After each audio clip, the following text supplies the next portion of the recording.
하나님께서 오늘 우리에게 주신 말씀은 룻기 1장 16절부터 18절까지의 말씀입니다.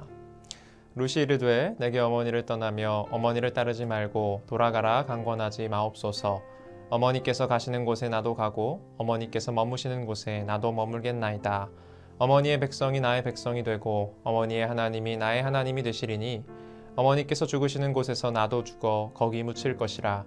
만일 내가 죽는 일 외에 어머니를 떠나면 여호와께서 내게 벌을 내리시고 더 내리시기를 원하나이다 하는지라. 나오미가 룻이 자기와 함께 가기로 굳게 결심함을 보고 그에게 말하기를 그치니라. 아멘.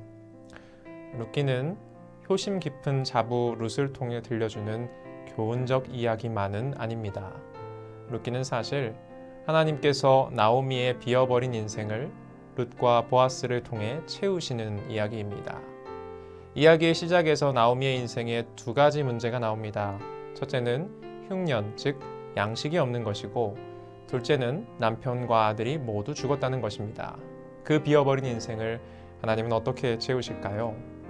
룻기의 특징이 있습니다. 바로 하나님이 무대 뒤에 계신다는 것입니다. 다른 책들과는 달리 룻기에서는 하나님이 단 한 번도 직접 말씀하지 않으십니다. 직접 등장하셔서 일하시는 경우도 거의 없습니다. 다만 하나님께서는 나오미를 끝까지 돌보는 며느리 룻을 통해, 또한 그 룻을 선대하는 보아스를 통해 나오미의 인생을 채우십니다. 나오미가 모압 땅에서 남편과 두 아들을 잃고 고향 이스라엘로 돌아가고자 합니다. 그때 모압에서 얻은 과부가 된 두 며느리 오르바와 룻에게 고향으로 돌아가 재혼하라 권하지요. 그 말에 오르바는 돌아가지만 룻은 끝까지 어머니를 붙쫓았다 말합니다. 홀로 된 나이 많은 과부의 암울한 처지를 충분히 알았을 룻은 자신은 재혼해서 평안히 살 수 있었음에도 어머니를 떠나지 않겠다고 결단합니다. 자신이 죽는 일 외에 어머니를 떠나면 여호와께서 내게 벌을 내리시기를 원한다고까지 맹세하며 시어머니를 끝까지 모시지요. 그리고 그 룻을 통해 나오미의 인생이 채워지기 시작합니다. 룻이 이삭을 주우러 나갑니다. 그런데 말씀은 2장 3절에서 룻이 우연히 보아스의 밭에 이르렀다고 말합니다. 그리고 바로 이어서 4절에서 마침 그 보아스가 밭에 왔다고 말합니다. 거기서 보아스가 룻을 만나 마음껏 이삭을 줍도록 도와주시오. 여기서 우리는 이 우연이 아님을 느낍니다. 우연에 가려진 하나님의 섭리요, 배후에서 하나님의 완벽한 타이밍에 일하고 계심을 느낍니다. 그렇게 룻과 보아스가 하나님의 손길이 되어 과부 나오미를 먹입니다.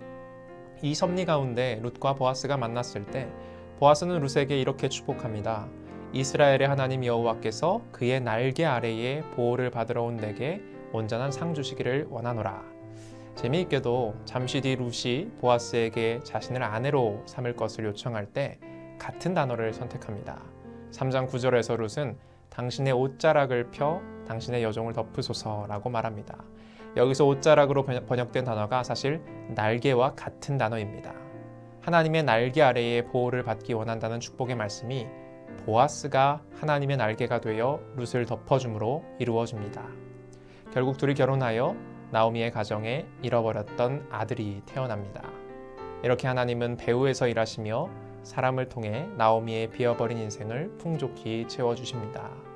사랑하는 성도 여러분, 혹 나오미처럼 우리의 인생이 비었다 느끼신다면 하나님께서 그 인생을 풍족히 채워주시기를 축복합니다.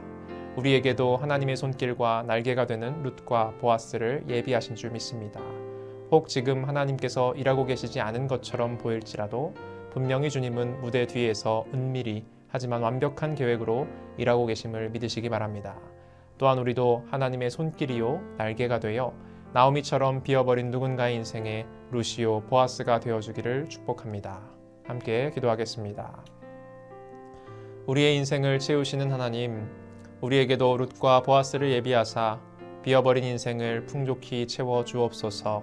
나아가 우리도 누군가에게 하나님의 손길이요 날개가 되게 하옵소서. 예수님의 이름으로 기도드립니다. 아멘.